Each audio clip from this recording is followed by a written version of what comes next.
Thank you for joining us for another power-packed message from Dr. Myles Munroe, provided by Munroe Global Incorporated and MunroeGlobal.com. We transform followers into leaders and leaders into agents of change. We hope that this message is a blessing to you as you advance your life and discover your purpose. Now, let's go into the message. Discovering your personal leadership. Whenever there is an invitation for people to attend a leadership event or to participate in a leadership conference like this, most people respond to that invitation with the attitude that that is not for me. That response is proof that your culture has done an excellent job in canceling who you are. This place, for example, would have been filled to capacity if we had said, come to a miracle service. So this doesn't affect me at all. I know exactly what's going on here. I expected you, and only you. I'm not impressed with crowds. You see me? I speak to them all the time, millions of them. My real love is people like you who believe that this is for you. You know, Jesus didn't like crowds.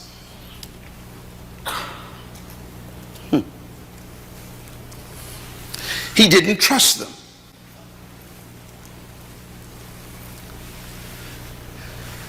Because he understood the strategy for changing the world.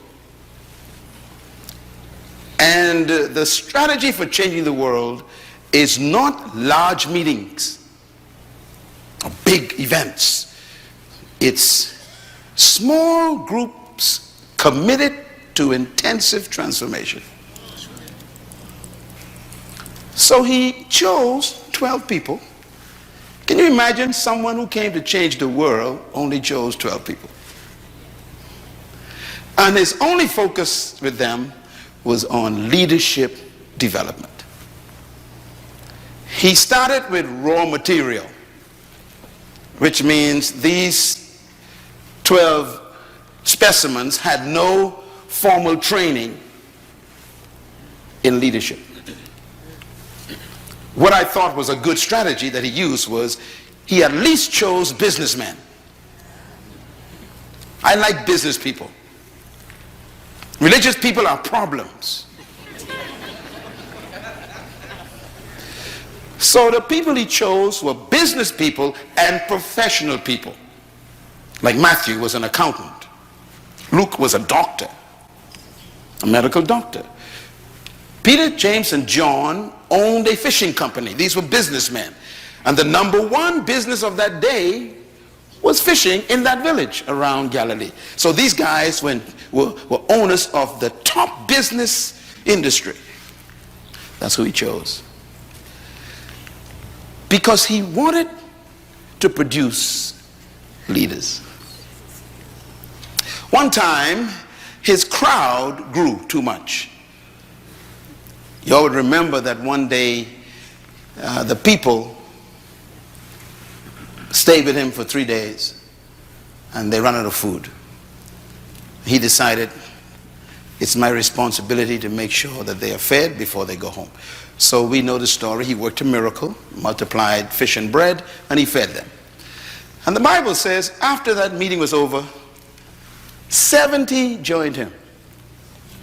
70. Can you imagine having 12 people and all of a sudden you grew by 70%? Now normally when you grow by 70% you are excited. Jesus was not. He was suspicious.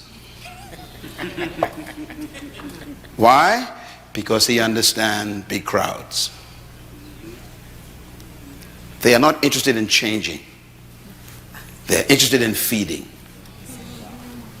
So he turned to the 70 and he asked them a question. Why do you follow me? That was the question.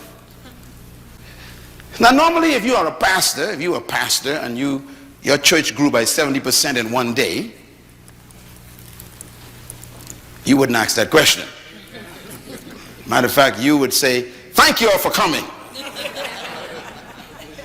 But his suspicion was high.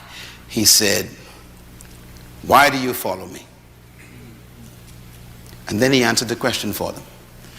I know why you follow me. Is it not because of the fish and bread I fed you yesterday? See, there are people who just want miracles, but they don't want to change. And miracles never change people.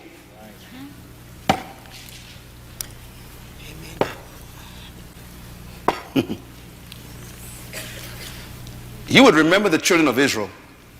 They saw more miracles than any of you could dream of. And in the end, they were still cursing God. And then Jesus topped it off by saying, if you seek for a miracle, you are a wicked and adulterous generation. So he asked them, why are you with me? It's only because of the fish and bread. You just want stuff from me. You want handouts. You people are interested in changing the world. You just want welfare. Watch him now. He says, look, if you want to follow me, if you want to be my disciple, he says, you must stop looking for the bread and the fish. And you must feed on me. Eat my flesh, he says, and drink my blood. You know, those are the kinds of people who are here in this seminar tonight. I consider you very rare people. I'm not surprised. I tell you, I work with crowds. I don't trust. It's those who show up in the morning sessions, they're the ones I believe.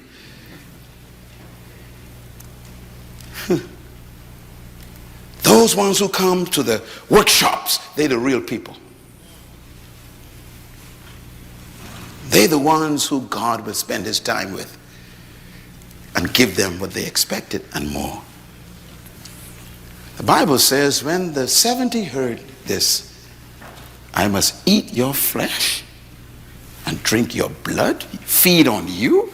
It says, they said to each other, this is a hard saying.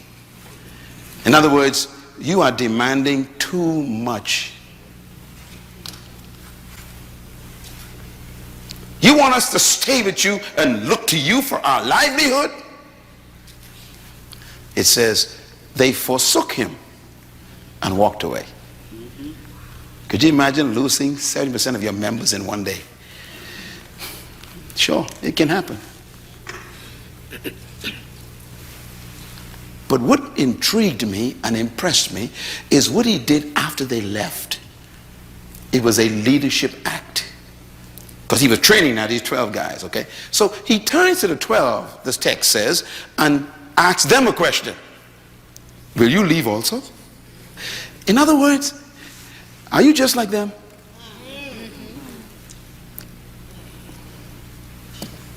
He also meant, I will do this by myself.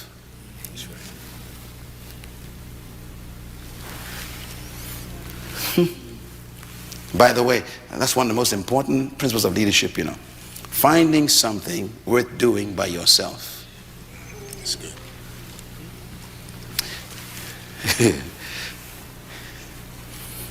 If you need people to like you and approve of you for you to do what you're doing, you are not a leader yet. You're a politician.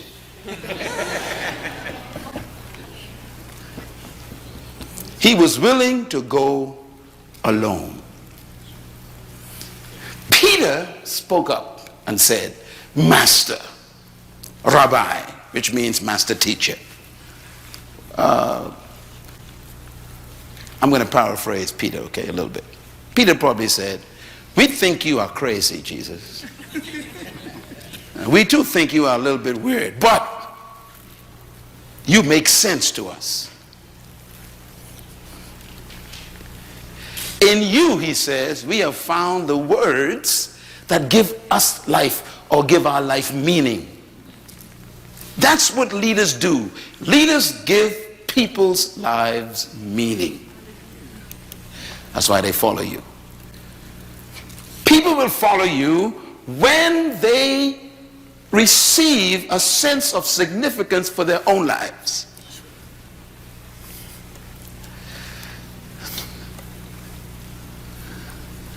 Peter's answer was powerful. In you, we have found the words that give us life.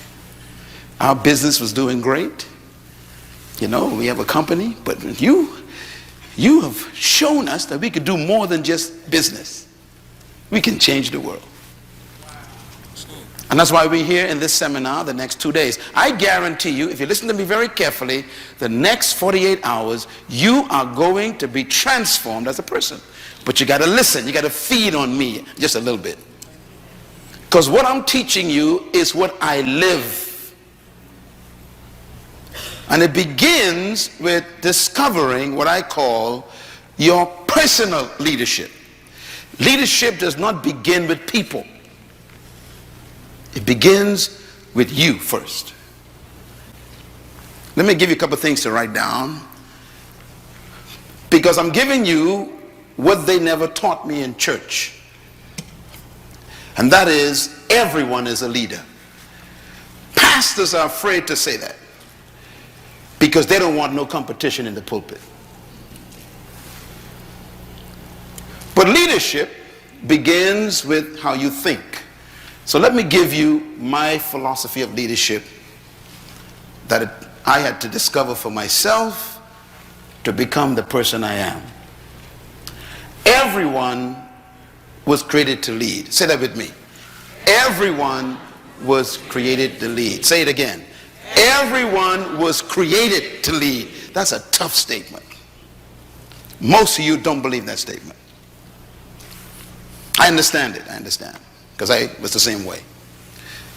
Because when you read that statement, there is a contradiction in your mind right now. There's a battle going on. I know what the battle is. The battle is a question. If everyone was created to lead, then who's going to follow? And there's your battle. I'll give you another statement. Write this down. Trapped in every follower is a hidden leader. These are philosophical statements, but they are very important, because leadership begins with your belief. And your belief system determines your philosophy of life.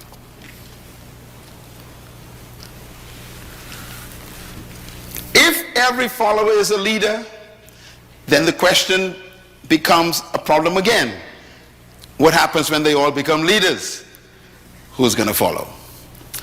The fact that you ask that question is proof that you've been successfully convinced by your culture that only a certain type and group of people were born to lead, while the other masses were designed to follow.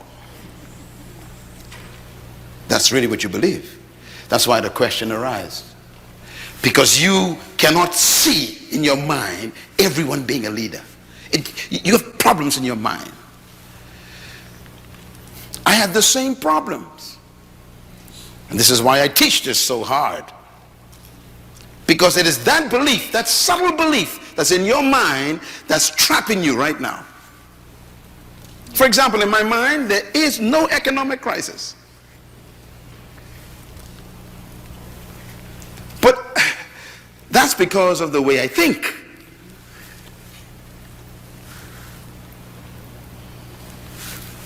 So your thinking is your life. I'll give you another statement to write down. You were created to lead and designed to dominate. Say it with me. I was created to lead and designed to dominate. Now the words are very powerful. You don't evolve into a leader. You were created to be one. The manufacturer actually had leadership in mind when he created you. But look at what they've done to you. They've made you an employee. And they told you where you can be employed and where you cannot be employed. And then they restrict how far you can rise in that employment. That's right. What have they done to you? It's because nobody has challenged the system. This philosophy is not new that I'm teaching. It's as old as God. Write this statement down, please. True leadership is self-discovery. True leadership begins with an individual discovering something about themselves. That's when it really begins. And you will never become a true leader until you are introduced to yourself.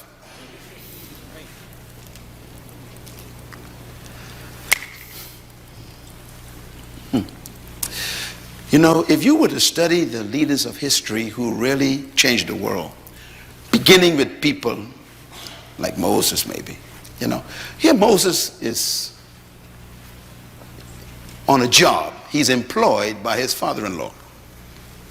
Employment. So he thinks he's a shepherd. You know, that's what I do. That's my job. And then he meets his manufacturer. The manufacturer says to him, you are the deliverer and the leader of 1 million people. You are also an author of the first 5 books of the Bible.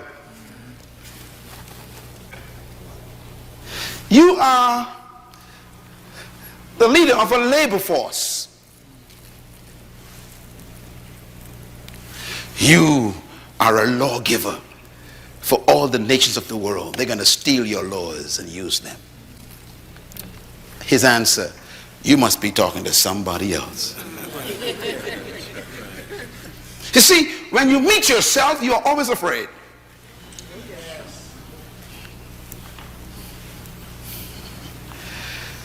Most of you are afraid of yourself because yourself does not agree with who you've become.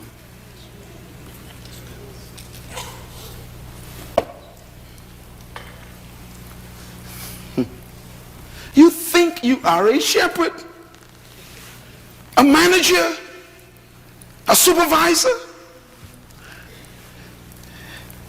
and your real self is the first prime minister of a country called Israel. And when I introduce myself to myself, myself says to myself, that's not me. And I argue for 3 weeks with myself.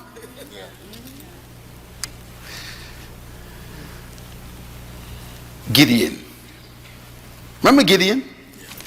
Hiding under the floor, trembling in fear from the enemy outside. And then the manufacturer shows up. Good evening, Gideon. Do you know who you are? You are a mighty man of valor. Gideon says, who are you talking to? You see, when you meet yourself, you can't believe yourself. And we are so corrupted by our culture, we actually argue with ourselves with good arguments. Gideon says, I was born in the wrong family. Born in the wrong clan, born on the different side of the track. Are you crazy? People like us don't be valors. We ain't mighty warriors. We are cowards. And the manufacturer says, you are a mighty man of valor. He says, tell you what I'm going to do. I'm going to put a fleece outside in the morning. If it's wet, I'll believe you. So he put a fleece, it's wet. He said, just to make sure, if I put it out again, if it's dry in the morning. In other words, here we are, fussing with ourselves. You know why I came here to this conference? I came here to introduce you to yourself.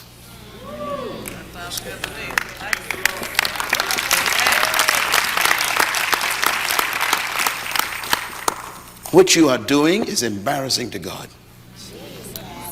What you are proud of, he's ashamed of. What you settle for is a shock to heaven. I know what I'm talking about. I was there. You got to discover something. And that's where leadership begins. It begins with self-discovery. I want you to take a look at this slide. This is a car. You ever seen a car like that before? That's a car. 40,000 parts or more make up a car. That's a car taken apart. Now, I show you that for a reason. I want to ask you a question. Here's the question. Which part of this car is the most important part of the car? You look at the engine of the car. What is the most important part of the engine? I mean, these questions are important. 40,000 parts. Which part is the most important? Your car in the parking lot has a great engine in it. Beautiful parts. But the question is, which part is the most important? Now, I'm going to show you two parts here. The battery is the big boy. So if I was to ask you which is the most important part of your engine, you would probably say the battery, because the battery has all the power. Powerful. You know, we like powerful people, don't we? Power. Hallelujah, power. You know, we like power. So we go for the power. We say the battery is the most important person in the car, because the battery has the power to get things started. Well, I disagree. So who's the lead in this engine? Is it the battery? Well, we got a little thing on the side called the spark plug. Now, the battery probably costs about 150 bucks. Spark plug costs about maybe, $10. So we got difference in value as well. Can the battery become more important than the spark plugs? If you remove the spark plugs, the battery is useless. So who's more important? Well, I don't know yet. I'm going to show you something else. Right in the middle of this picture, there is a little wire. Right in the middle, in the background. See a little wire? It's called a terminal wire. The terminal wire is what you connect to the battery and to the generator. The terminal wire costs $4.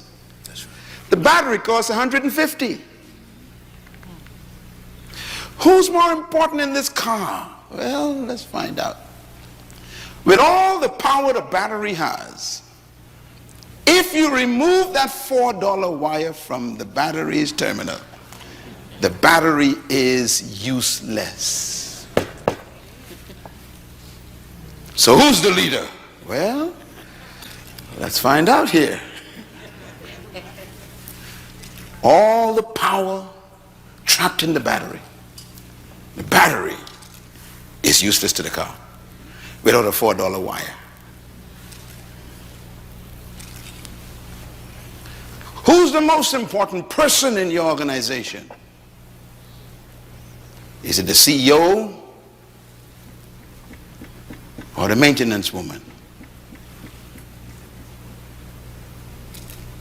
Is it the secretary who types? Or is it the manager of stores that oversee resources? Who really is the leader? See, this scenario is an interesting one, because that $4 wire can shut the car down. The car is worth $80,000. $4 can shut it down. Isn't that amazing?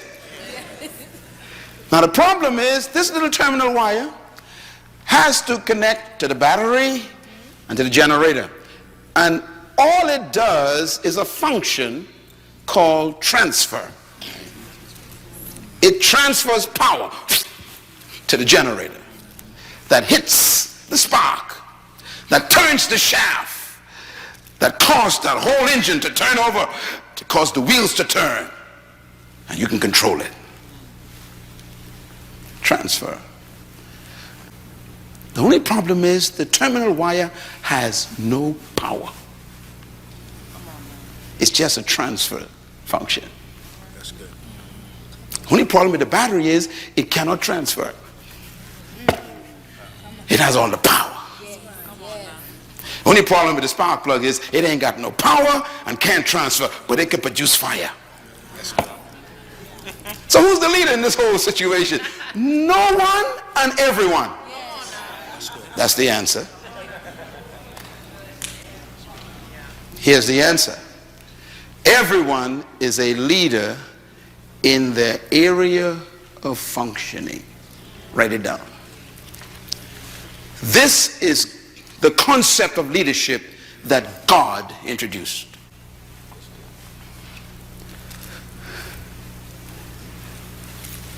Every part of the car is a leader in its area of functioning. So we have to respect each part.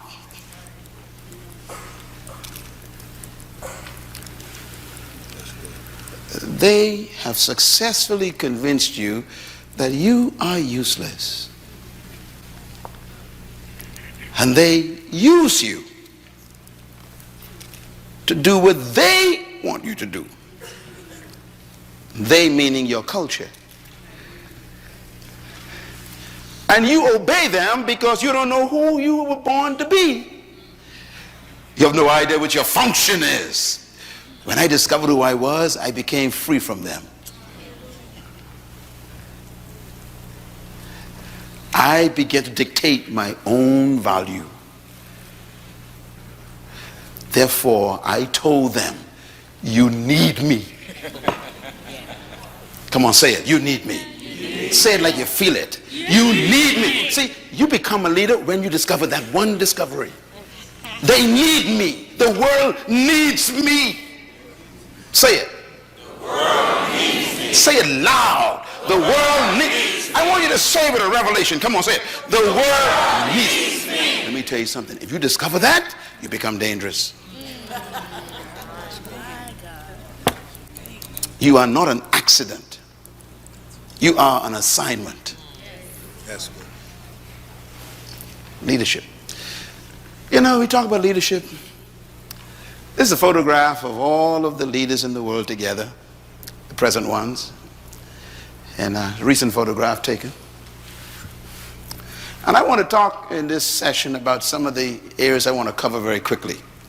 First, my objective is to help you to see that we need and value leadership. Secondly, we want to talk about what leadership is, what it takes to become a leader. We want to talk about the principles of leadership tomorrow and the art of leading, how to do it. And then we want to talk about the cost and the price of becoming a leader. It is costly. And this is why we love following so much. It doesn't cost much to follow. But yet, when you follow, you hardly ever find out who you are. So you want to talk about those things. Now here's a leader that you all are acquainted with. He spent time in this state, born here.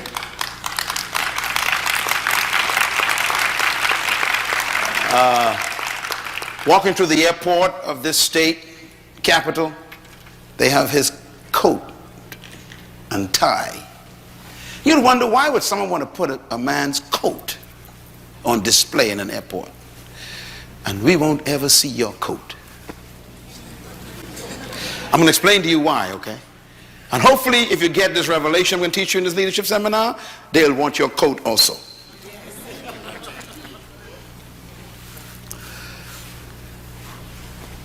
Leadership is an amazing thing. First of all, here's why leadership is important. Write this down. Nothing happens without leadership. Nothing happens without leadership. Number two, nothing changes without leadership.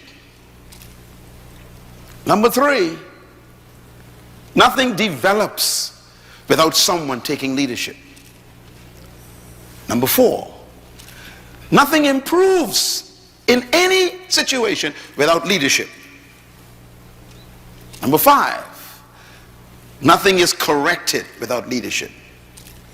If something is not right in an environment, someone has to emerge and take the leadership. Number 6, nothing advances without leadership. Number 7, nothing succeeds without leadership. Number 8 is a reminder. We are always being led by someone, whether we think so or not. So look at how important leadership is. It improves, it changes, it develops, it corrects, it advances, and it brings success in life. This is probably one of the reasons why the religious people are so ineffective, because they pray too much for things to be corrected, to change, to improve, to develop, to advance, and to succeed.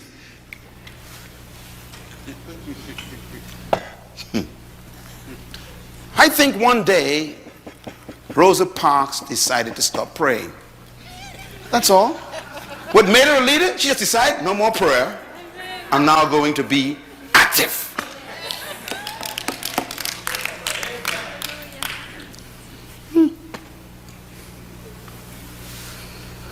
This is why the drug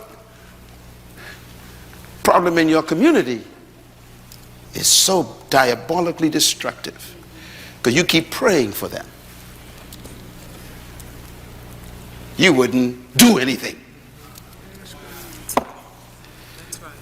Leadership is born when toleration ends.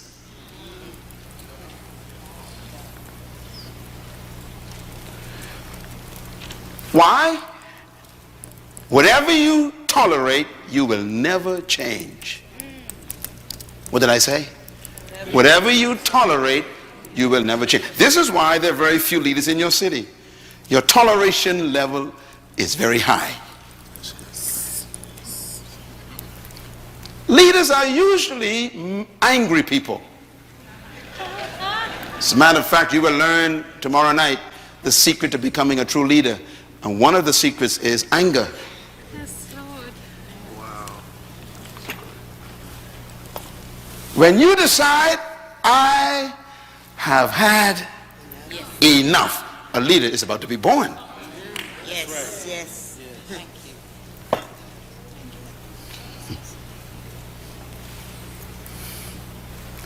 Toleration is the graveyard of leaders.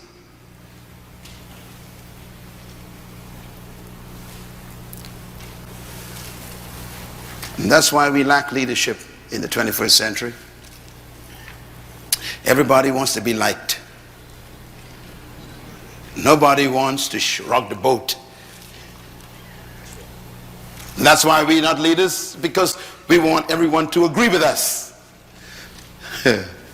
So what we have is companies and churches and nations that are overmanaged and underled. Don't ever confuse a manager with a leader. No manager is a leader. But leaders are managers. What's the difference between a manager and a leader? In my book on the table called Becoming a Leader, make sure you read that book. It deals with this subject. But let me give you a hint. A manager maintains things. A leader changes everything. A manager follows policy. A leader creates policy. A manager keeps tradition. Leaders break it. Managers focus on the bottom line. How much is it going to cost? Leaders focus on the horizon. Let's do it. Yes. Managers focus on doing the right thing. Leaders are very unique. Managers are always focusing on doing things the right way, is what I'm saying. Leaders want to know whether we're doing the right thing. If you are led by a manager, you will never grow. If your pastor is a manager, the church is stuck. If your department is headed by a manager, it will never expand. If your husband is a manager, your family is stuck.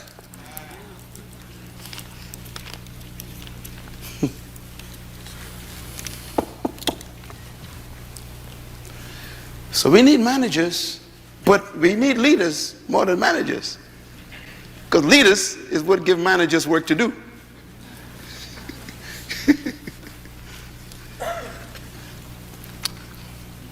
Let me ask some questions. These are some interesting questions I pose to students everywhere. I teach this in universities and I do surveys. And here's my question I give them. Is leadership about power?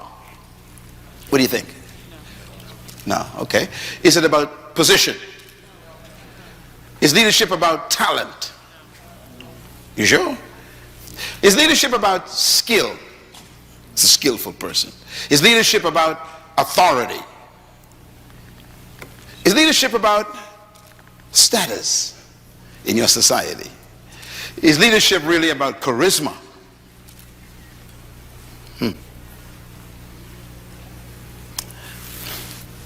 By the way, the word charisma is a Greek word. It's a very dangerous word. It's invented by the Greeks. Some of y'all call yourselves charismatics. Be careful. It's a Greek word. It means giftings of the gods. Plural. Gods.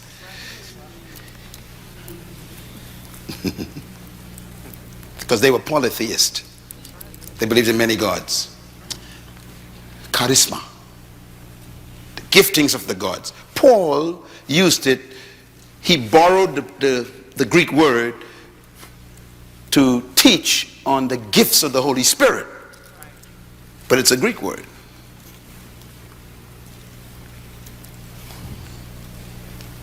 Charisma.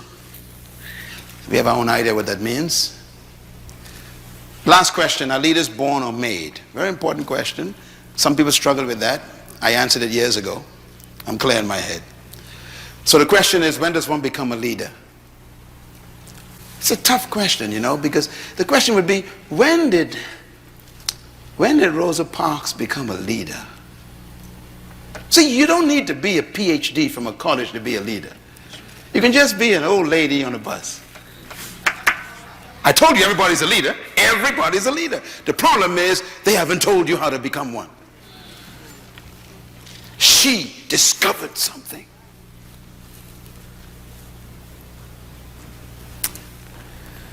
Don't die the way you are. Don't give them the privilege of firing you. You're better than that. Don't let people terminate what you call a career. How dare you allow people to cancel your life with a pink slip? This is crazy.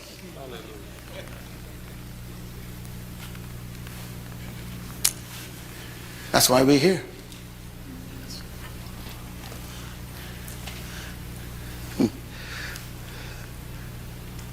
The dumbest animal on the planet is a sheep. Some of y'all don't know that. In case you don't, I'm going to say it again. The dumbest animal God made is a sheep. Do you know why? There are no leading sheep. I want you to study a flock of sheep anywhere. You will never see a leader. It's the only animal in the world that doesn't have a leader. Elephants have a leader. Bulls have a leader. You know, bees have a leader. Everyone except the sheep. If someone say you are a sheep, that's not a compliment. And religious people love the word. They love it. I am God's flock. That's not a compliment. Teach. Follow me. I'm going to show you how we are screwed up even in our theology has made us what we are. The sheep is the dumbest animal because he will follow anyone because he has no leader.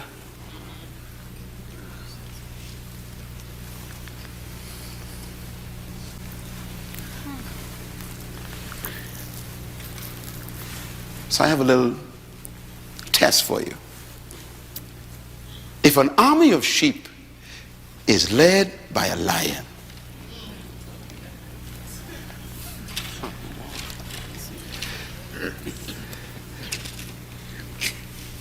do you believe they will always defeat an army of lions if they are led by a sheep? And the answer is yes. An army of sheep led by a lion will defeat an army of lions if the lions are led by a sheep. What's the moral of this parable? Here it is. Write it down. Number one, leadership determines the quality of the followers. You know, a good leader can transform cowards into warriors. A good leader can transform frightened people into fearless people. Again, what a state to be teaching this principle. The state of Georgia. Years of oppression. And then a short little preacher became a lion. And he motivated frightened people to stand in the face of water hoses. He turned little girls into giants who could face dogs. I mean, this is leadership is so powerful. It can transform cowards. Here's what it means. Number two, leadership determines the mentality of the followers. This is how powerful leadership is. Leadership also determines the morality of the followers. Your morale and your morals can be transformed by the right kind of leader.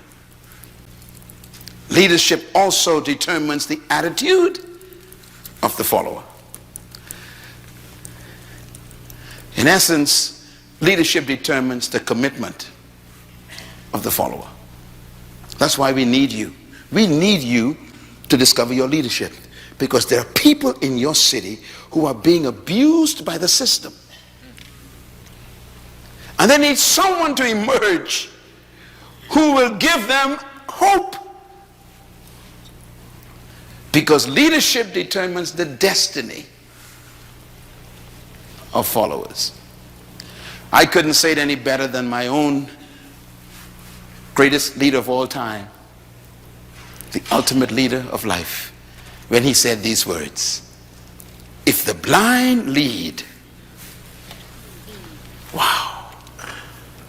If the blind lead the blind, he says, they both fall into the ditch, which means the leader determines the destination of the followers. That's how powerful leadership is. Let me tell you something about your life. You are exactly where someone led you.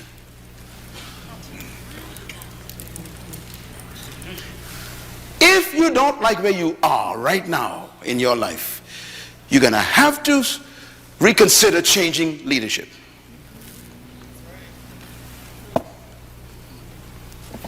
You know why I love this church? This is the second time I'm here doing this. I mean, this church, do you know, listen,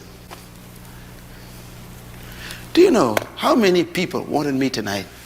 I'm talking about massive organizations in the world wanted me. I decided I like this man's desire. They wanted me to stay in Israel 3 extra days. I said, no, I'm going to Atlanta. Why? There's someone there who believes they could do better.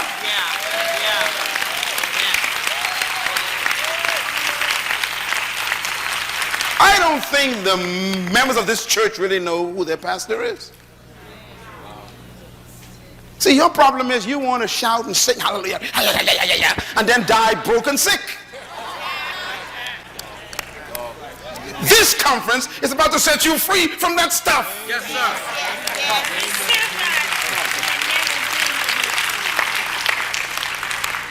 Makes me so sad. See people, having religious, feel all this emotional stuff. Because they are sheep. They just follow anybody. People come in town with a white suit, white Bible, white shoes. They run to that person. Just sheep. If the blind what? Lead. You know what Jesus is just telling us? He's telling us it's possible for a person to be in charge with a title, with a position, with power, with influence, and still be blind. That's right. Don't ever be impressed with power. Don't be impressed with position. Ask the question, where are we going? What's our destination? Because I might not want to go with you. Hello, somebody. See, that's how powerful leadership is. Leadership will lead you to their destiny.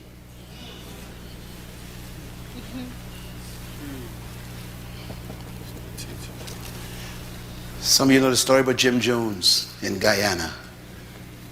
Sheep. I mean, sensible people with a brain with 500 billion cells followed a man in a bush and drank poison because they never asked the question, where are we going? What is your vision? Write this down. Vision is more important than leadership. Please get the book on vision on the table, please. Very important. People think that leadership is important, but vision is more important than leadership, because vision is what creates the leader. What makes you a leader is the fact that you see a future that's better than the present.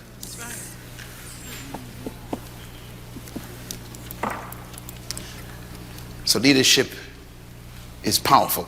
There are two animals that God identified himself with. Both of them are leaders. One is the eagle, the other is the lion. I always wondered why God did this. But he created them, so he knows their qualities and their character.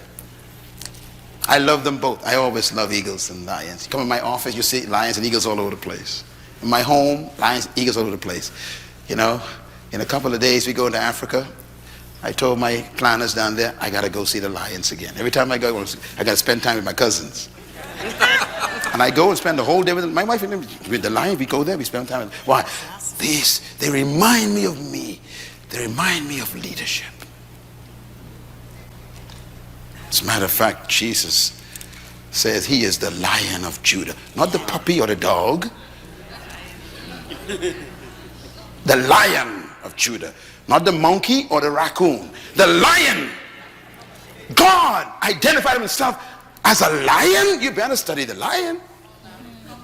Because he rules the universe. God identified with the lion and he rules the universe. That means the lion has some qualities that he wants you to study. Here's some of the lion that's very strange. Number one, the lion is not the tallest animal in the jungle. He's not the strongest. He's not the biggest. He is not the most powerful. And he's not the most intelligent. And yet he's the leader. Tell your neighbor there's hope for you.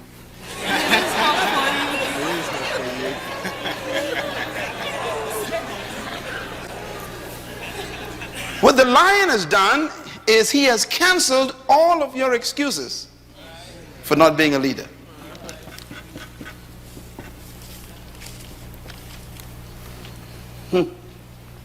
The color of his mane and his skin doesn't inhibit him from being a leader. His intellect, his strength, There are so many animals in the jungle more powerful than the lion. Stronger, taller, bigger, more intelligent. And yet the lion eats all of them for lunch. As a matter of fact, when the lion sees an elephant, he simply thinks lunch. Why is the lion the leader? Because of attitude. Write it down. Just attitude. Attitude comes from your belief system, and it produces confidence. The lion believes that he can eat an elephant. That belief becomes the source of his confidence, and so he moves toward the elephant. The elephant is 50 times more powerful, 100 times bigger, 80 times more intelligent, 60% more powerful, and yet the lion eats him for lunch. Why? Because the lion's attitude reduces that elephant to a meal. This is why he's the leader. Leadership is 80% mentality, attitude, and 20% skill. And this is why skillful people work for those with the right attitude.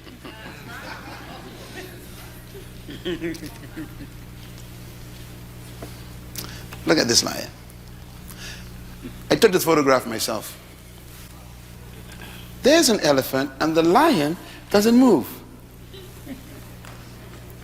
You see, when you look at your problems, how do you respond to them? You got a bill that ain't being paid. You got a mortgage that ain't seem to be addressed. You have demands that you can't meet. This is an elephant. How does a leader look at these things? They see it differently.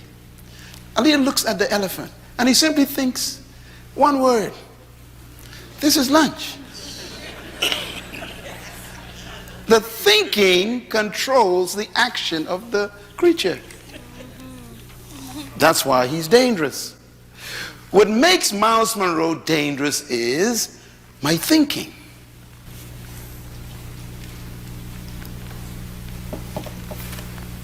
If I tell you my story, you will know that I am a miracle mentally. I wasn't always like this.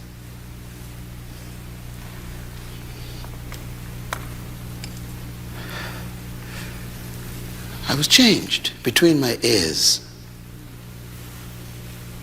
I got some new information. I'm going to give that to you these next 2 days. The same information that happened to me. Because I was able to think like the lion. Look at that. Look at that leader in action. Wait a minute. But this is a monster. He said, I don't care. A leader is fearless because of knowledge. There's something the leader knows that makes them fearless. So leadership doesn't get its power from its muscle. It gets its power from its belief. You will never be a leader until I can change the way you believe. Because your belief system produces your philosophy. So leaders don't see through their eyes, they see through their belief. Huh? Your eyes say that's an elephant. Your belief says that's lunch. So if you see through your belief, instead of running away from him, you run toward him. So leaders respond based on their belief system. So to a leader, life is simply what you believe it is. How do you get to think like that? I'm going to show you right now. Because I'm setting you up for tomorrow morning, okay? I want you to really make sure you're here, because this is more important than keeping a job. As a matter of fact, your job is not your work. Your job is what they pay you to do. Your work is what you were born to do. You will never become successful from your job. And your job, you know, ain't permanent. So you can't trust that. You need to find your work. Your job is your skill. Your work is your gift. You can learn a skill, but you're born with your gift, and they can't take that from you. If they fire you, your gift goes with you. That's why I am unemployable. Why? I've been deployed.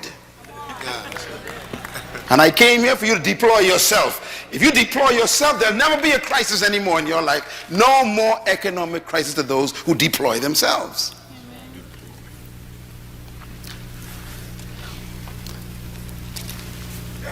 How do you think? And how do you get to think the way you think? And what made you think what you think right now? Where'd you get this attitude from that you have? The history that created you is still with you. And even though you wear different clothes, drive a different car, it's the same person. Because somehow our history is so heavy. It's tough to cut loose. We still apologize for being successful. That's right. We feel ashamed to be in charge. It's amazing. See, when you still carry your history, you are afraid of success. Because you may lose your friends who ain't going nowhere. Very subtle problems. Your attitude is so powerful. It creates your atmosphere. It also is a source of your natural lifestyle. And if you're going to change your life, you got to change your attitude. Now here's the bottom line. Write this down. Your belief system is the source of your attitude. I know you came and you're thinking, Dr. Munroe, tell us 10 principles of leadership. No, that's not what you need first. You need to change the way you think first.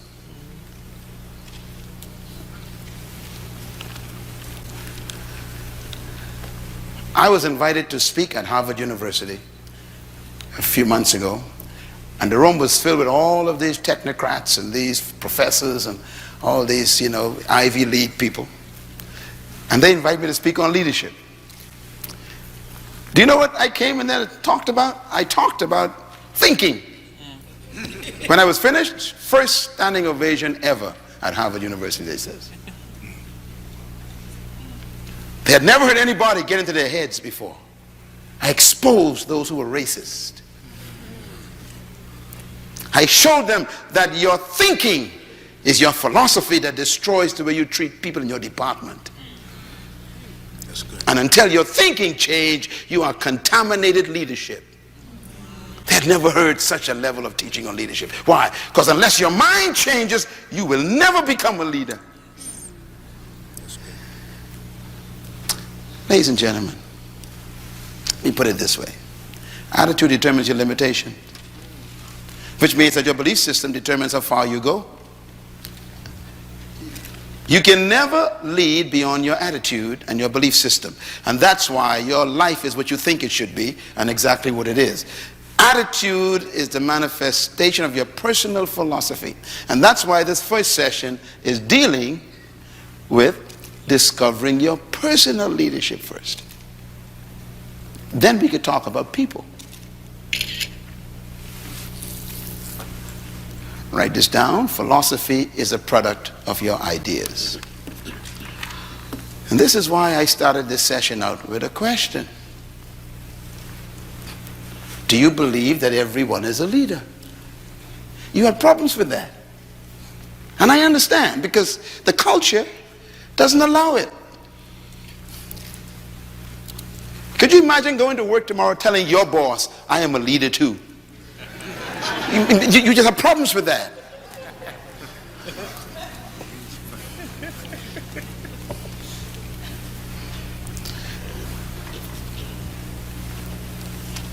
People tell me, they have a PhD in physics, and I laugh at them. I say, really? So what does that mean? That means nothing to me. That doesn't make you better than me.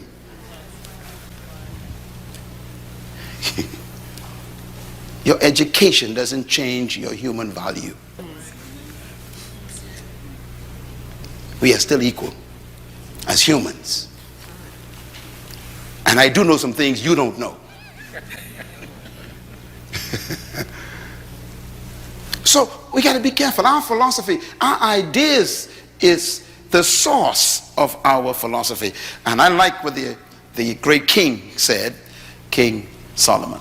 As a man thinks where? In his heart, so is he. Don't ever quote that verse again without putting the word heart in it. Most of you quote that and leave the word heart out. And the most important part of the verse is the word heart.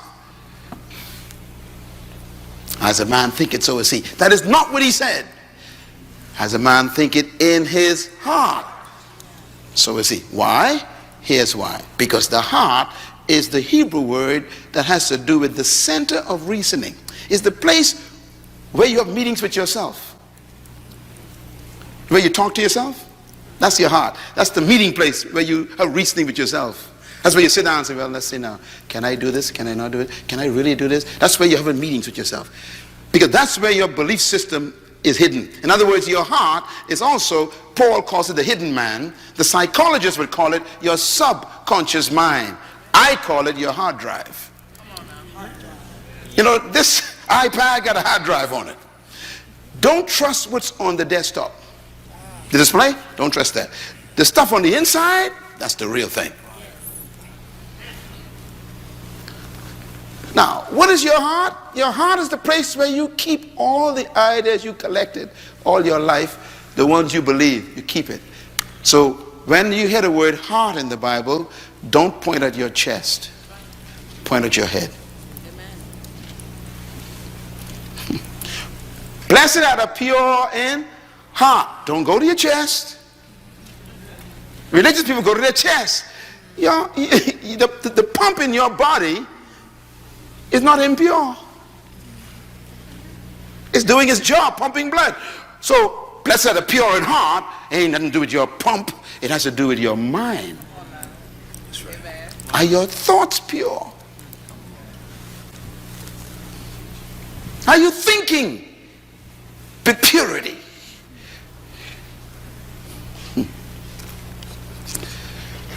So, he says, as a man thinketh in his heart, so is he. As a man thinks in his subconscious mind. What have you downloaded as your software on your hard drive that you believe? Every time someone presses a certain button in your life, whatever is there comes up. For example, there's some of you black people in this room. When a white man comes into your department, you become very nervous. And when a black man comes, you act like you don't care. In other words, there's something in your heart, your hard drive still got some problems. There's some viruses. You're sick.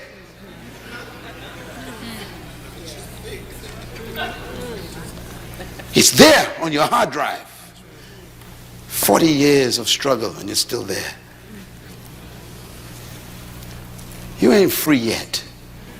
You just delivered. That's right. Come on, that's good.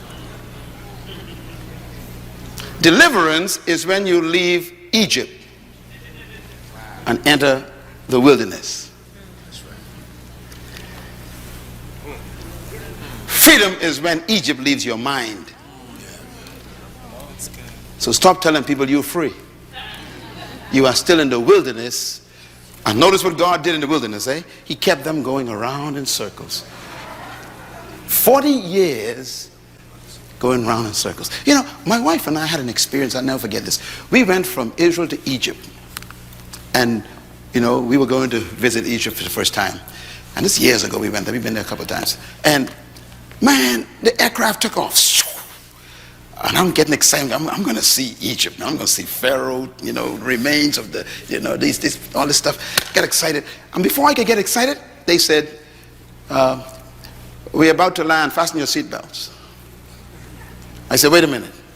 We just took off. And the flight attendant says, yes, we're landing. I said, well, we just left. She said, yes, but we're landing. I said, what are you talking about? It's only been 20 minutes. She said, yes, we are in Egypt. 20 minutes. We are in Egypt.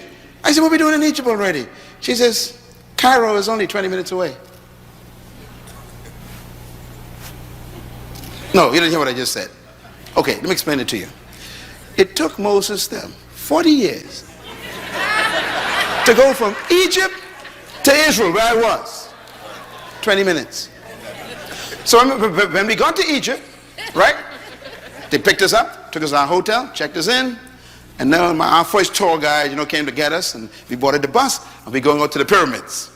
On our way out there, I became very intrigued. So I asked the driver, I said, excuse me, sir, how far is Israel from here? He said, oh, it depends on how you go, he says.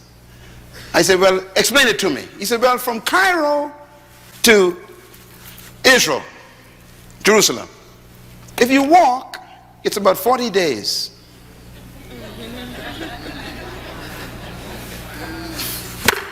You take a bus, it's 24 hours. Take a plane, it's 20 minutes. I told my wife, where's my Bible? I got to read my Bible again.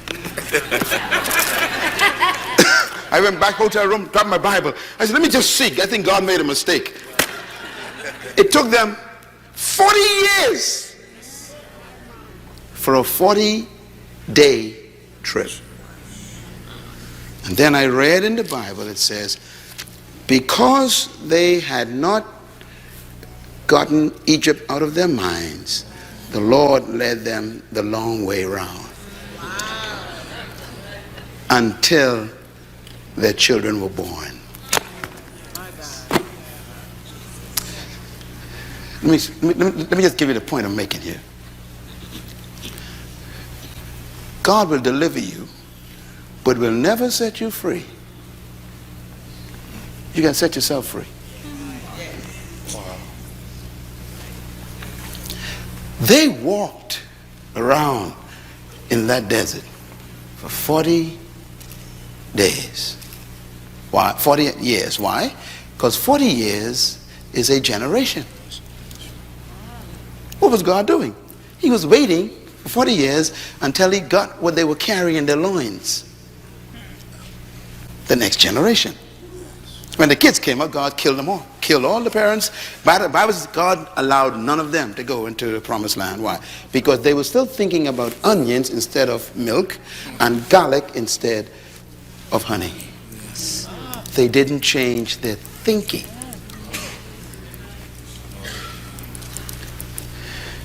Your mentality is more important than your location.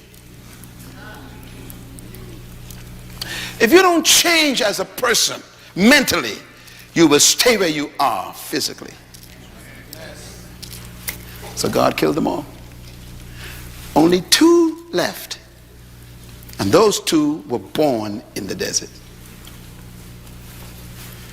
Caleb, Joshua. They had no memory of oppression. They believed anything was possible. Leadership begins with thinking. So my question is, what is your philosophy of leadership? Well, why don't you believe that you could own a company? Why the first thing you look for is a job instead of look for a business? It's subtle questions, but why? Why do you go to college and study an area that guarantees employment rather than guarantees deployment? Because your hard drive is stuck.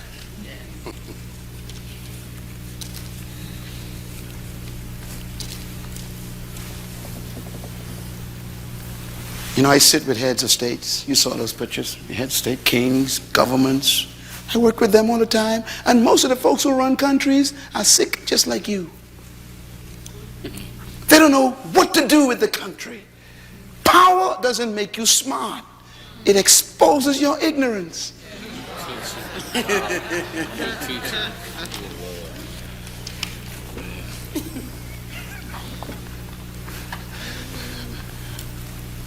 Let me quickly do this because I don't want you to have nightmares. Let me just give you, let me conclude this by giving you God's philosophy of leadership, okay? I'm going back to the beginning where you began. Genesis chapter 1 is really about you. Verse 26 says, then God said, let us make a species called man in our own image, according to our likeness. And he tells us why. He says, to let them have dominion over fish of the sea, birds of the air, over the cattle and the animals of the field, over all that's growing in the earth, and over everything that creeps on the ground. Now, every word in this statement is very important. And in this verse is the secret to your life. It's the secret to your greatness and your leadership. This is where I found mine right here. I found it in here.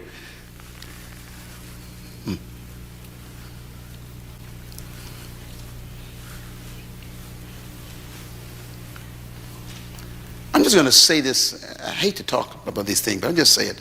In a lot of my contracts with governments, they pay me $5,000 an hour. Could you imagine? You work for 10 hours. 3 days. Okay. I used to sleep on the floor with roaches. I am from a family of 11 children. One mother, one father. I am number 6, right in the middle. We were born in a wooden house on 4 big rocks in a small, low-income, poor area called Bainstown in the Bahamas, in an island 7 miles wide. That was my life. 7 miles wide, 20 miles long. I was born middle of an island, poorest part. The house had 2 rooms. 11 kids now, 2 bedrooms. One for my mother and father, one for my 7 sisters. We slept like sardines. So the 4 boys slept on the floor. That's where I was born.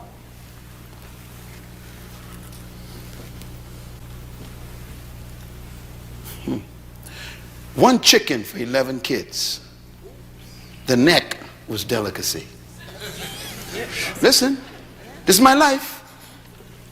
1 pair of shoes for the whole year. If it sprung a hole, I had to put cardboard in it. I remember sleeping with roaches running over my body. I remember waking up in the morning with blotches, blood. I was scratching the mosquitoes that were trapped under the dirty sheet on that mat on the floor. I remember looking up at the ceiling and seeing the stars through it and buckets to catch the water from the rain. Don't talk to me about poverty. All right. Yes. And my father was a Baptist pastor.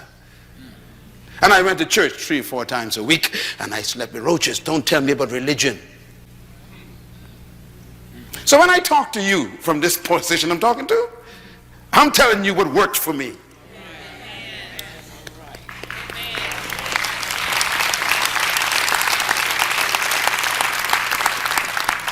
And now to be paid $5,000 an hour. How do you move from the floor with roaches to being called on by heads of states to talk to the entire governments? Something happened in my mind. And it began with this verse.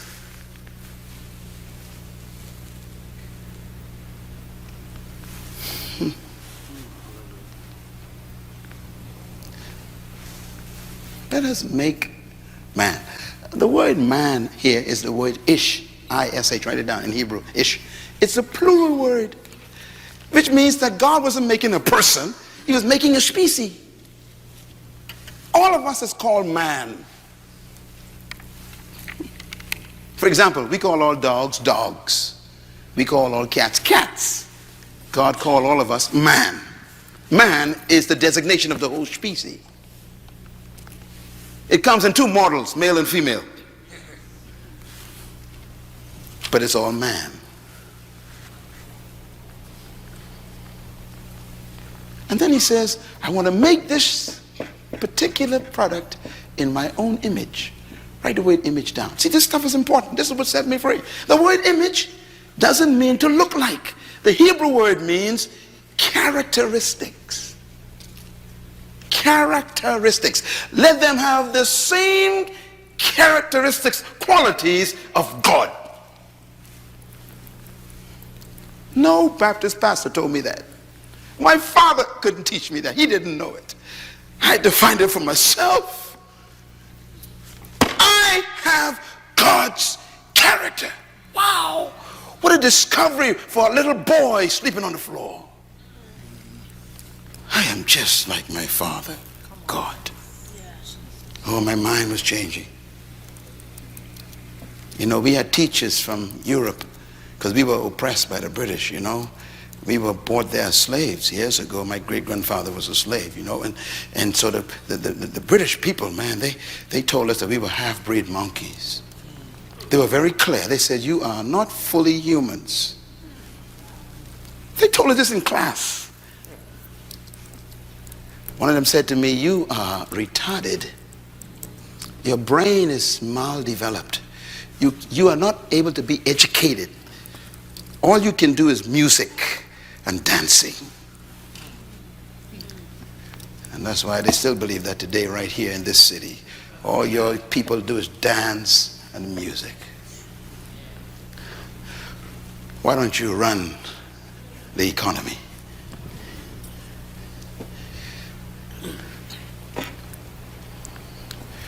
We're not world changers, we are entertainers. I decided, no, I got God's character. I got to find this. The qualities of God is in you. Every one of you, black, white, Asian, it doesn't matter, Puerto Rican, you have God's image.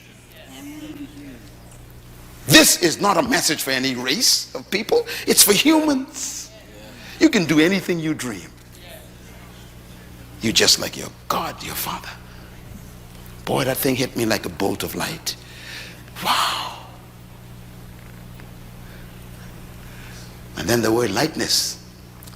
I had to look for it myself in the Hebrew. You know what it means? It means to function like.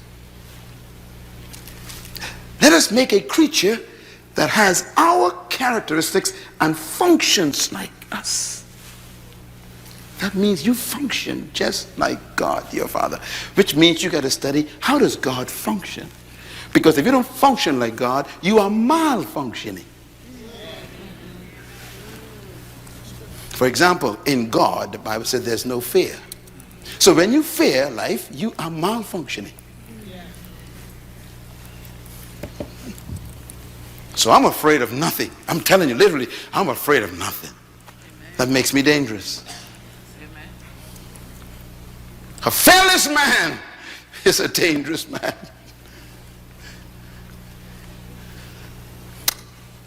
I'm not afraid of death. And that's the highest threat you can give me. And I'm not afraid of death. And you'll find that all true leaders have no fear of death. As a matter of fact, they have an affair with death.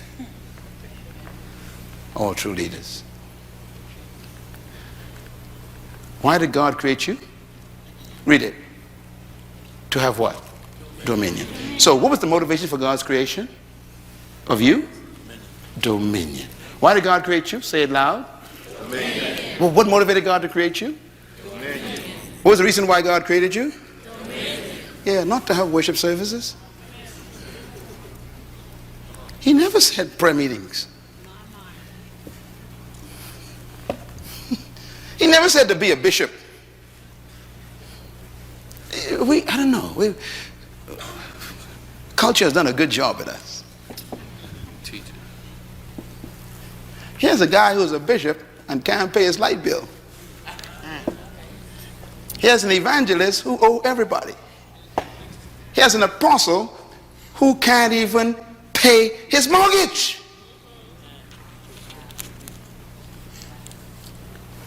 Something's wrong with this.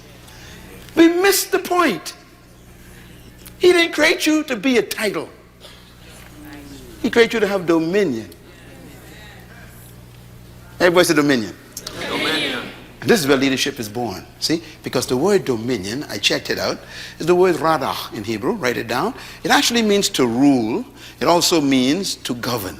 It means to master, to manage resources. It means to control things.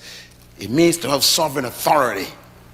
It actually means to lead. Please buy this CD and listen to it a few times.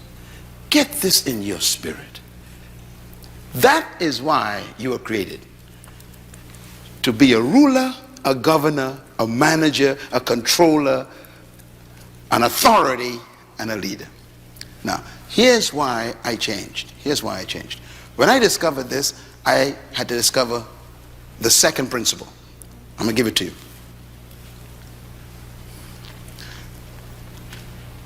If he designed you, created you to be a leader, a master, a governor, a ruler, a controller, then there must be the ability to do it. But notice, he didn't give you rulership over people. He listed what you should lead: birds, fish, animals, plants, and creeps.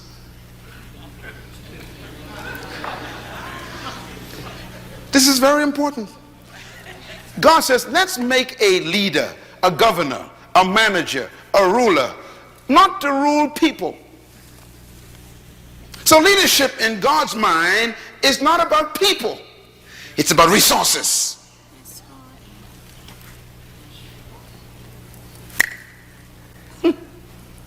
You've been taught he who has no one following is simply taking a walk. That's what the Chinese taught you. Jesus disagrees. He said, you are a leader whether someone is following you or not, as long as you are fulfilling the management of resources through your gift. But you see, it's the way it works. Here's the way it works. I'm sure it works. First, let me give you this is the secret. Whatever a manufacturer demands, he builds into the product. Write that down. This is what changed me from the floor.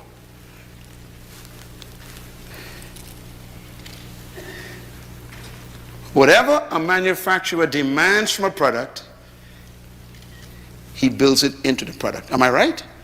Am I right about this? Think about anything. Your car, for example, your computer,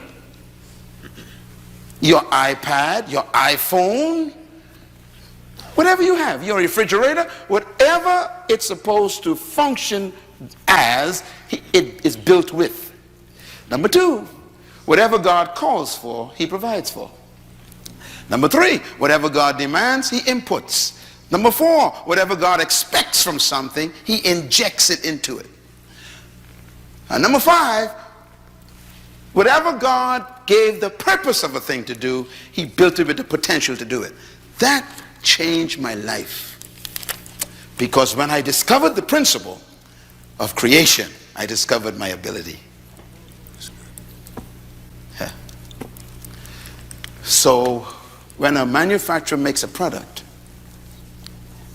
he makes it for a purpose. Purpose means to perform a specific function. He builds into the product the capacity to perform the function. And then he sells it to you. And he tells you to demand these certain things from the product. You can demand it because it's already built in. When I discovered this, my life changed. Because suddenly I realized that no one in my environment could determine what I could and could not do. That's when I canceled my European teachers. It was at that point my life changed. I was 13 years old when I discovered this.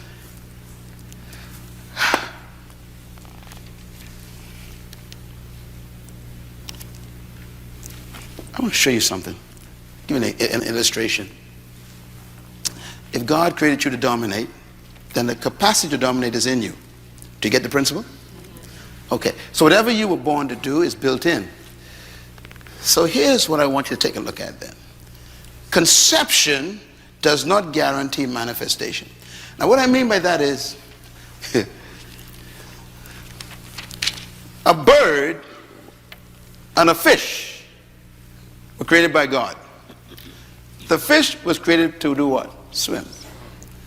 So fish do not attend swimming lessons. I know it sounds simple, but it's very important. Why?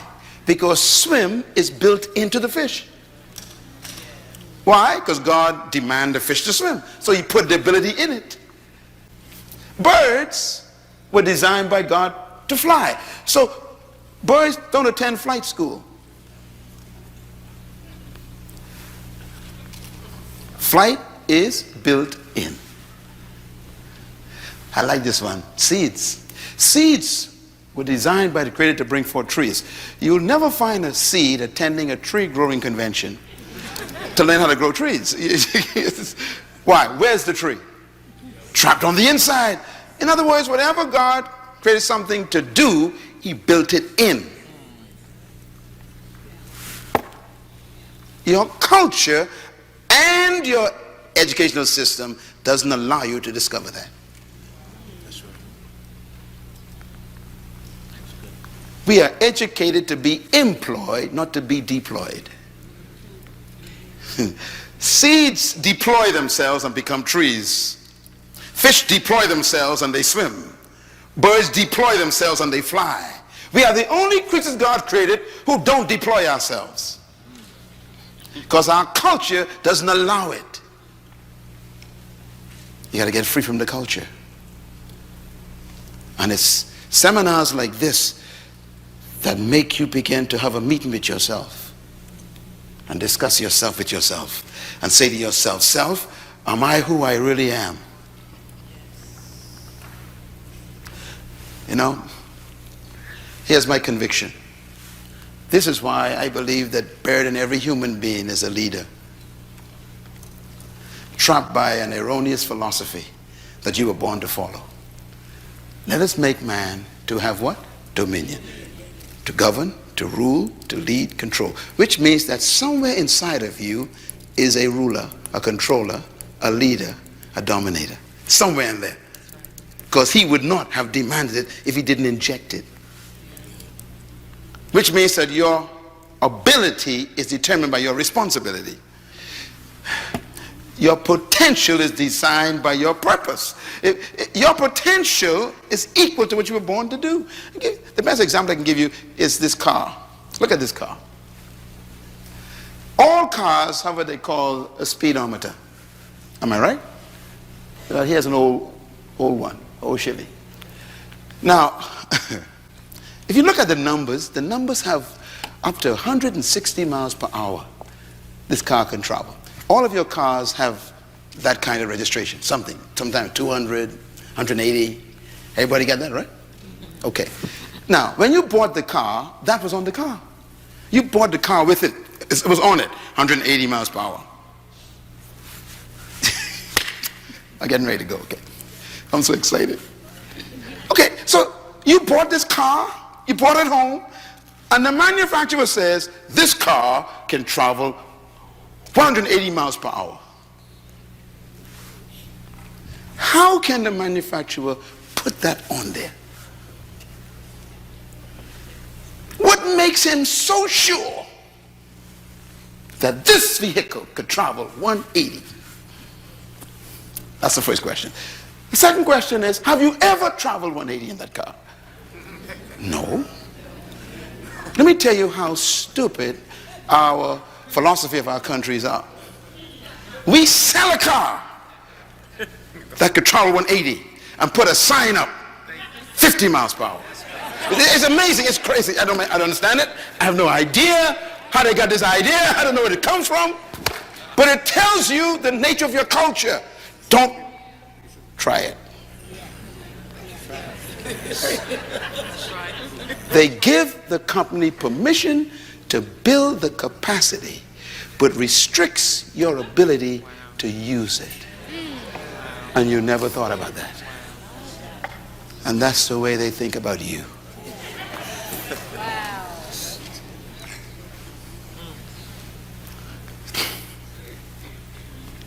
So all your life, you can make 180, but you've been traveling for 50 years at 60 miles per hour. And you think you're living.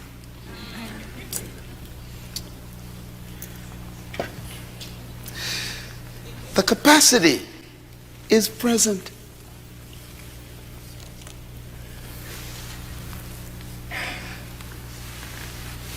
Our culture says you can't go any further. And God says, press the accelerator. And your culture says, you can't go any further. You can go no faster. And God says, and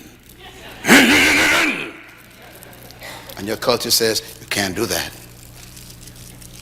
And God says, let's go. And your culture says, stop. That's as far as you can go.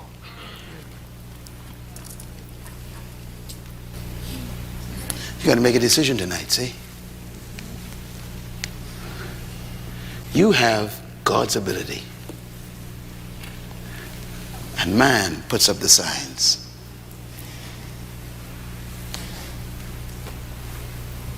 You're a follower. And God says you're a leader. You're an employee. And God says you're a controller. You are a subject. And God says you are a ruler. They keep putting up signs. One day, I was in Germany. My wife and I spent 6 months in Germany. And one day we were going from München to another city for me to speak. And we got on what they call the Autobahn. The Autobahn is a road without limit, no speed limit. Okay, once you get it, you can go as fast as you can. So my host was driving in beautiful black Mercedes. And you know me, I'm from the Western world where there are signs everywhere. Okay? You guys ain't got no Autobahns here. So I'm on the highway, man, and he said to me in German, I spoke German. He said, have you ever been on an Autobahn? I said, what is an Autobahn? He said, this is the street we're about to enter where there's no limit. We can drive as fast as we want. I said, what? He said, would you like to drive? I said, yes. For the first time in my life, I have an opportunity to open a car. I felt so excited. I said, man, I get to drive. He said, yes. So he pulled off to the gas station, switched. I got in the car. Hey. My. He said, go on, turn off. We turn off onto the highway. He said, okay, go ahead. He says, we're going to be driving for another 4 hours, so don't worry about it. And man, I began to see that needle go up, and I become excited. And I hit 60, right? Mentally, 60. I go, oh dear. He says, go ahead. I said, really? He said, go ahead. And I went up, 80. And my whole heart begins to pump faster. And I'm thinking, I'm flying. He says, Dr. Munroe, please go ahead. I said, you mean? He said, yes, go ahead. I went up 95. He says, go ahead. Now, the car can make 250. And I'm thinking, oh, Jesus, man. He says, go ahead. You are going too slow. Cars are passing me. So I hit 100. And my whole body began to rebel. My mind began to rebel. And I realized that I was corrupted by my culture. And he said, you are going too slow. I went 120. He said, will you please? Now, by this time, I'm the only car on the road. I'm feeling now, man, 125. This is it. I'm the fastest man in the world. And I'm flying now. I'm flying. All of a sudden, 10 minutes later, a car passed me. He said, I told you you're going too slow. I went to 150, and my whole body, my whole mind, everything locked up and said, you can't do this. He said, what's the matter? I said, this is 150. He says, you're still going too slow. This is the Autobahn. The average speed is 185.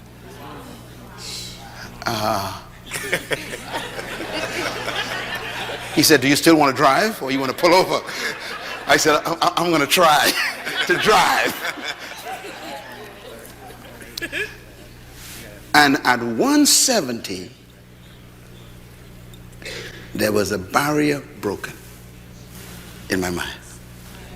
I never forgot that to this day. 170. Something happened to me, and I realized there was life after 170.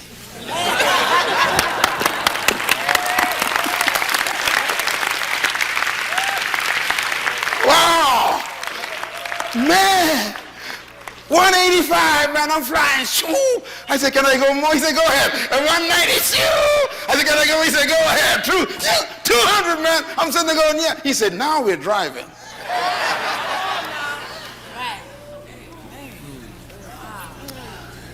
My life has changed that day. No more barriers in my life. There was a point where I had to break it. That's why you're here this week. I'm going to take you to that point.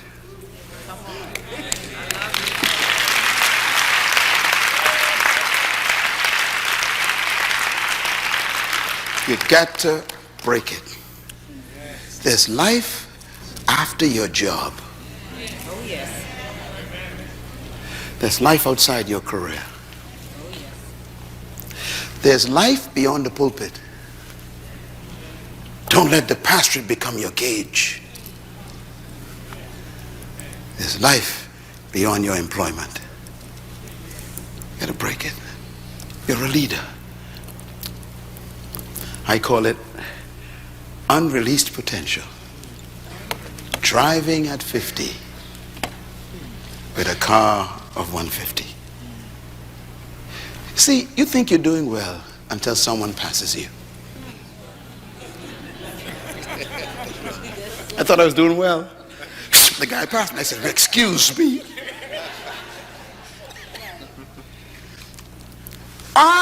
Tonight, I am the German sitting in the passenger seat.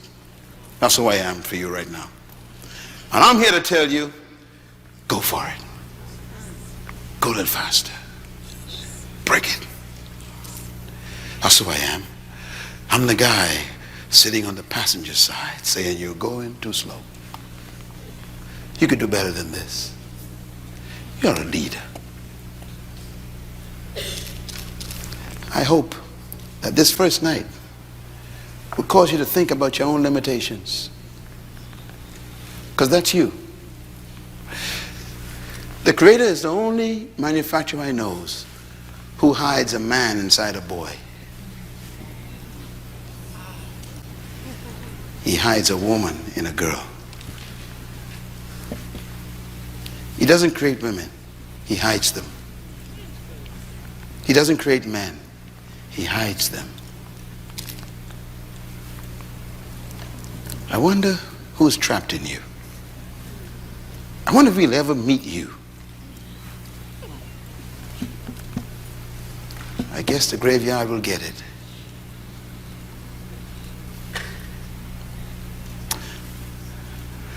Today I look at myself in the mirror and I kept thinking, that was on the floor with the mosquitoes and the roaches. I wonder who's sitting in your chair right now. You're a leader. Can you see yourself? You know why you're still alive? Because the manufacturer ain't satisfied. He's bored. He's telling you, you've not shown yourself yet. Show yourself. Let me close with these statements. Write them down, please. You were born to lead, but you must become a leader. That's the purpose for a seminar and a conference. I'm not here to make you leaders.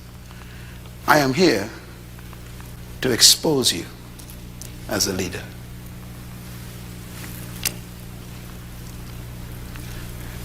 A seed is a tree, but it must become the tree. And that's the way you are right now. You are a great woman, an awesome man, but you must become. It is my passion, my hope, my anger that no human being die until they are manifested.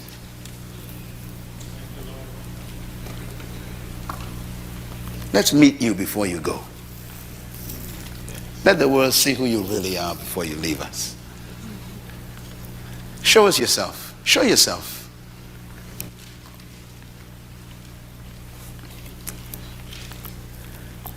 You could run the race.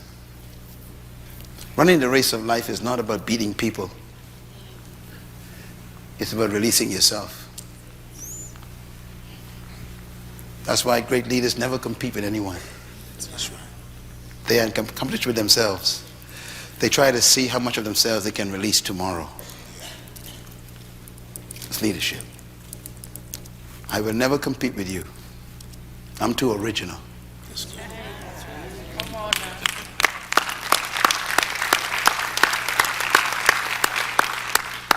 Repeat out loud, please. Go. You were not created to lead people.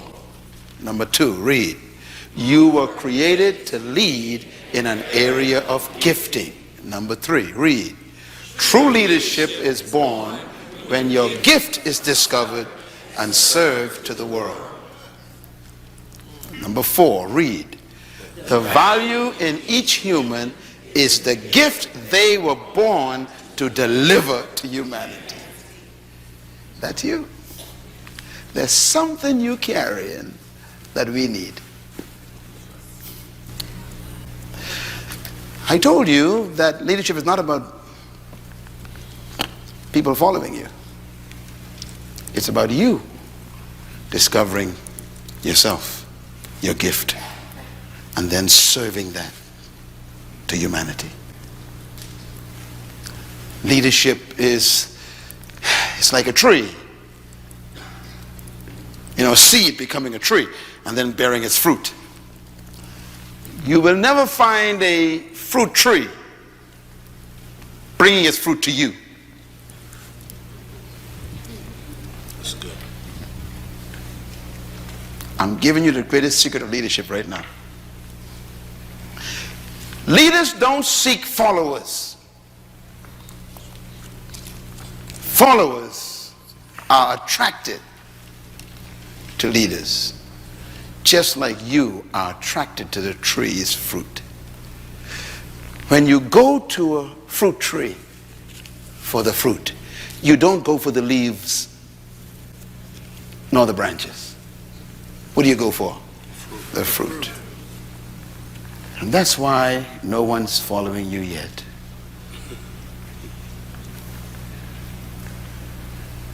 Because you're not manifesting your gift. Before I leave this city, by tomorrow night, I'm going to help you find your gift. Because when you find your gift, they will find you. And then they'll pay you for it.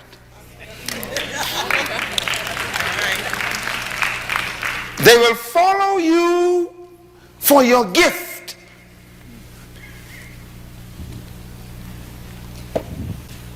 I'm talking about your gift you're supposed to give to humanity. The greatest statement I've ever heard about gift and leadership is this: for I did not come to be served, but to serve myself, a ransom for many. That's why we come to him. If you want to be ransomed, you come to the tree. I serve myself, he says. That's why the greatest leadership in the world is to become a servant. Get it? It doesn't mean you are a slave to people. You are a slave to your gift. You serve it. But if you can't find it, you can't serve it. Therefore, you become employed. Tonight is the beginning of change for you. I came from around the world to talk to you because the Creator is ready for you to manifest yourself. What a meeting we have these next 2 days. You're going to meet the most important person you ever met in your life. You're going to meet you.